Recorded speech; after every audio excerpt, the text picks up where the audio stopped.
জন্য সংগ্রাম করে তুলতে হবে। যেই সংগ্রামের মধ্য দিয়ে শ্রমিক কৃষক জনগণের ক্ষমতা প্রতিষ্ঠা হবে, তার রাষ্ট্র হবে যেই রাষ্ট্রে শ্রমিক কৃষক জনগণ কারণ বস্ত্র শিক্ষা চিকিৎসা প্রতিষ্ঠানের গ্যারান্টি পাবে বা একটি সমাজ করে। তা না হলে দালালদের খপ্পরে পড়ে বাংলাদেশের যে 55 বছর আগামী 100 বছর দালালদের দিলে এদেশের জনগণের মুক্তি আসবে না। হাসিনা খালেদার সাথ যেই পথে গিয়েছে তারেক রহমান সেই পথে যেতে হবে। জনগণের মুক্তি আসবে না। জনগণের মুক্তির জন্য তার রাজনৈতিক ফ্রন্টকে গড়ে তুলতে হবে। জাতীয় রাজনৈতিক ফ্রন্ট সেগুলো একটি জোট, এই জোটের দলের সংগ্রামকে অগ্রসর করবেন। তার যে কর্মসূচি শ্রমিক কৃষক জনগণের রাষ্ট্র সরকার সংবিধান প্রতিষ্ঠার সংগ্রাম অগ্রসর করার জন্য পাড়া মহল্লায় অঞ্চল অঞ্চলে সংগঠন গড়ে তুলতে হবে, প্রতিরোধ করে তুলতে হবে জনগণকে সাথে নিয়ে। আর হকার উচ্ছেদ কি নিদারুণ অবস্থা। গতকালকে দেখলাম সদরঘাটে একটা তার চকি আছে 50 টাকা দামে, সেই চকিটা পুলিশ পাড়িয়ে ভেঙে দিচ্ছে। তার যে শেষ সম্বল পুঁজি এটা ভেঙে পুলিশ গাড়িতে উঠে নিয়ে যাচ্ছে। একবারও কিন্তু হকার মন্ত্রী বা এখানকার মন্ত্রী বলছে না হকারদের কাজের কি বলছে, তার বিকল্প কাজটা কি হবে, কি করে তার পরিবার নিয়ে বাঁচবে, তার কোন রকম গ্যারান্টি না নিয়ে একের পর এক যে উচ্ছেদ অভিযান চলছে। কখনো হকার উচ্ছেদ, কখনো অনিশ্চা উচ্ছেদ, কখনো অন্যদেরকে উচ্ছেদ। সেই উচ্ছেদের মধ্য দিয়ে যেই বার্তা দিচ্ছে এখানকার মানুষকে, শ্রমজীবী মানুষকে তার কাছে থাকার জন্য, তার যে কাজের নিশ্চয়তার আগে উচ্ছেদ করা কোনো ভালো লক্ষণ নয়, শুভ কাজ নয়, স্বৈরাচারী কাজ।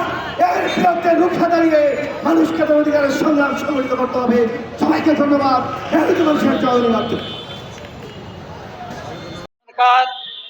2 মাস 8 দিন হয়েছে এই বিএনপি সরকারের সময় আমরা দেখছি তেলের লাইন মাইলের পর মাইল, 1 মাইল 2 মাইল 3 মাইল, এবং এই যে যারা তেল সংগ্রহ করতে আসছেন তারা বেশিরভাগই বিশেষ প্রয়োজনে তারা খেটে খান। এর মধ্যে রয়েছে শিক্ষিত বেকার, তারা মোটরসাইকেল চালান, এবং আরো রয়েছে অন্যান্য যানবাহন যারা চালান তারা।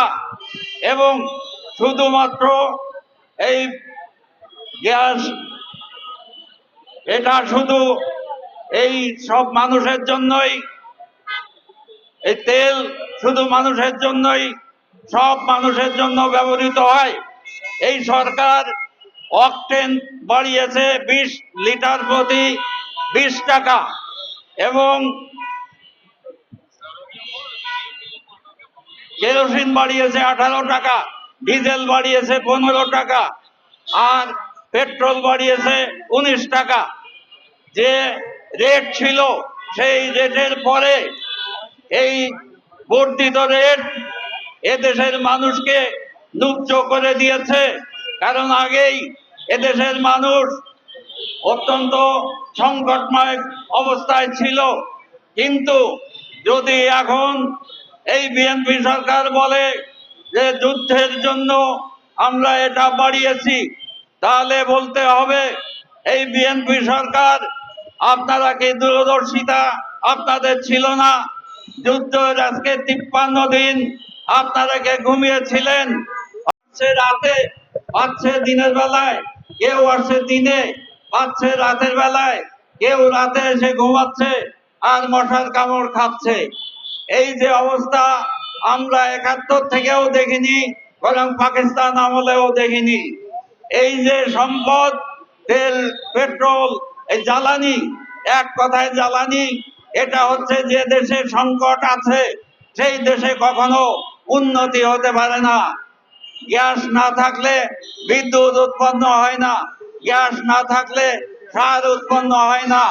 ডিএপি সার কারখানা বন্ধ হয়ে গেছে, এবং শুধুমাত্র ঘোড়াশালে একটি সার কারখানা কাজ করছে, তাও বন্ধ হয়ে যাওয়ার সম্ভাবনা থাকতে পারে।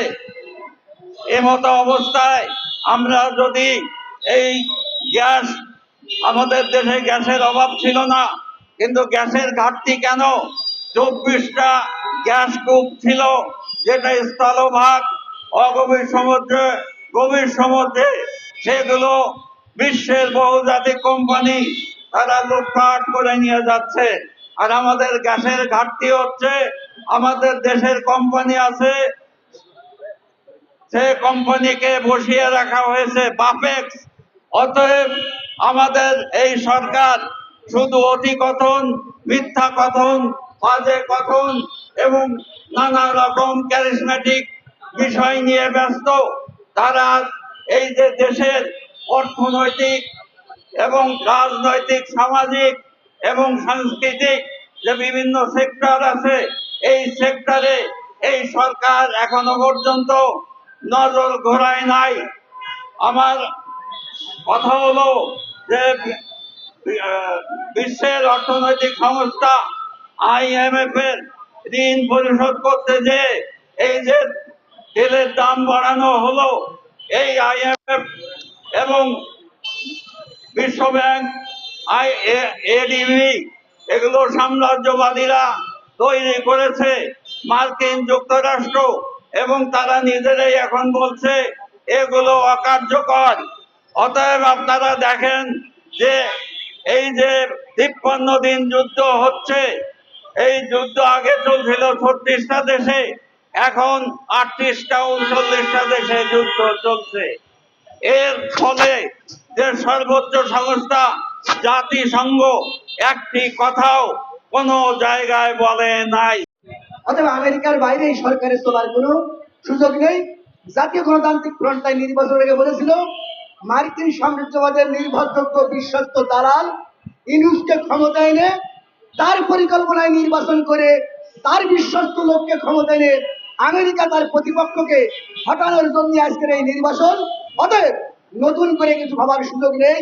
এ পর্যায়ে বক্তব্য রাখবেন জাতীয় গণতান্ত্রিক ফ্রন্টের সভাপতি ব্রিগেডিয়ার জনসভাপ্রাপ্ত এম জাহাঙ্গীর হোসেন।